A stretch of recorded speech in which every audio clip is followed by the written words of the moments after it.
Hey there, this is Mr. Icarus, and welcome to yet another edition of Doom Mod Madness.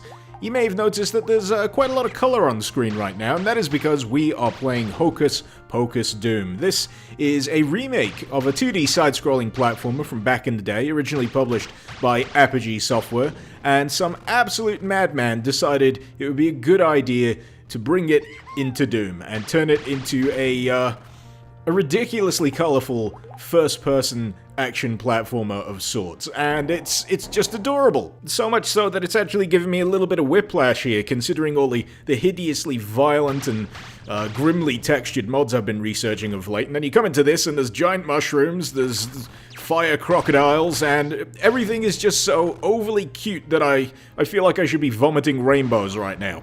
But all things considered, this is actually a really great translation of the original game's look. In fact, it's a really great translation of the original game's gameplay as well, because when I think about it, you're pretty much doing the exact same thing here as you normally would be in the original Hocus Pocus, just extrapolated into 3D instead. I mean, we've got monster blasting, we've got treasure collecting, we've got the occasional bit of light platforming around here somewhere, and we've also got douchebag NPCs. Seriously, these guys, complete douchebags. You should, I don't know, strangle them. Grrr. Honestly though, those hands, those are strangling hands if I ever did see them, but by now you've probably figured out that our primary method of dispatching enemies is not by strangling them to death, it is by blasting them with magical bolts. And this really doesn't change throughout the entire game. You do pick up potions every now and again that change how your magical bolts fly from your fingers. You'll occasionally get triple shots, exploding shots, super powerful blasts, and rapid fire as well. But really, it's all about these little purple orbs in the middle here. And these are magical spheres. You gotta collect all of them in order to complete a stage. But do you want to know what nearly defeated me here? It was this wall. Because for the longest time, I could not figure out how to get past it. I was trying everything except shooting, because I did not know you could shoot the blocks out. It's a really goddamn cool feature, and it made me feel like an idiot. You can also collect keys. These will unlock extra parts of the stage, but it's really the walls that just completely stumped me for a while. I mean, when I finally figured it out, I must have facepalmed so hard that you could have heard it halfway around the world, and maybe this kind of stuff would have been a little bit more obvious if you're a fan of the original game, which, to be honest, I didn't really know about until I started researching this particular mod. But, yeah, really cool feature, but it's really handy if you know about it beforehand. Anyway, distracting from my obvious ineptitude for a moment, you may have noticed that we're up against a fairly limited amount of enemy types here, and this is pretty consistent throughout the entire mod. It actually works pretty well in the mod's favor. You're never really confused as to how to approach a combat situation, and those monsters are out to get you. Alright, thanks for that, Gandalf. That's some really prescient information you're giving me there. That is clearly why he is on the Wizards Council and I am not. But yes, enemy types. They tend to fall into one of three categories. You've got your flying types, like gargoyles. You've got your ground types, like the fire crocodiles, both of which can shoot projectiles at you. You've also got the harasser types, like the mushroom chargers, and they're mainly there to put pressure on you, to keep you moving, and tend to have a little bit more health than the rest. Obviously, they can't shoot at you, and they tend to fulfill the same kind of purpose as the Pinky Demons do in original Doom. It's pretty simple, pretty straightforward, and as I said earlier, it means you can enter any given combat situation in this mod and immediately know what you're dealing with and how to approach it.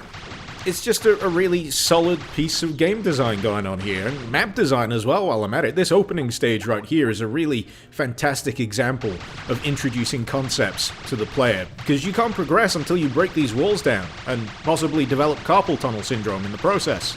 You may also develop some kind of insatiable desire to hoover up every single piece of treasure you lay eyes upon here. I'm pretty sure this mod has awakened some kind of latent kleptomania inside me. I mean, oh boy, case in point, we're gonna have to hoover up all of this bling bling right here. Find out what this wizard has to say. You found the room. Perhaps I misjudged you. You're still doomed to why, you weird clone of Gandalf here. Can we kill him? No, we can't. That's regrettable. Oh well. But we're not far off the end of this particular stage now. In fact, believe it or not, there's actually 10 stages available in this opening episode alone. And I think there's a total of 4 episodes planned for Hocus Pocus Doom. You heard me right. You just thought this was going to be some little tiny one-off thing, didn't you? No, this thing is absolutely huge. So I've skipped ahead just a teeny tiny bit here to show you what this mod looks like in its later stages. I think this is stage 6, and as you can see, there's been a change of theme here, and we're now up against spear-chucking Eskimos, and the walls, oh god. If you thought the opening stage was rainbow vomit-inducing, well, this stage makes me feel like I'm about to taste the rainbow. We've also got slightly different breakable walls here, but to be honest, they're not really all that hard to figure out. And in terms of enemies, the Eskimos function pretty much exactly the same as the fire crocodiles from the opening stages. In fact, they're pretty much a theme swap, which is something that happens roughly every 2 stages in this particular mod. It'll go to a new environment, change the look of a few enemies, but they'll still essentially function the same and fit into those 3 different enemy categories that I mentioned earlier. To be honest, it's something that doesn't really change until the final few stages of this particular episode, and you might start worrying that it might get a little bit boring as a result. Thankfully though, the real star of this mod is the map exploration, and seriously, these maps are just extremely well put together, and the aim here is not to reach the end of them, but to collect all of the magical spheres contained within them, and you are given quite a lot of freedom to do that. Not all of these spheres are locked away in a strictly linear order, and the map design itself just does a really great job of facilitating that.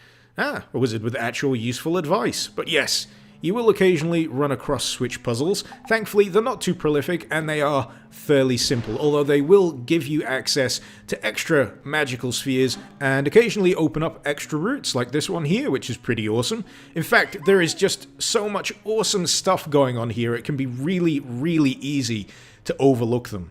It's just a multitude of little touches. It's stuff like the breakable walls, it's stuff like the snow falling. It's slightly more obvious stuff, for example the floating platforms in the distance there.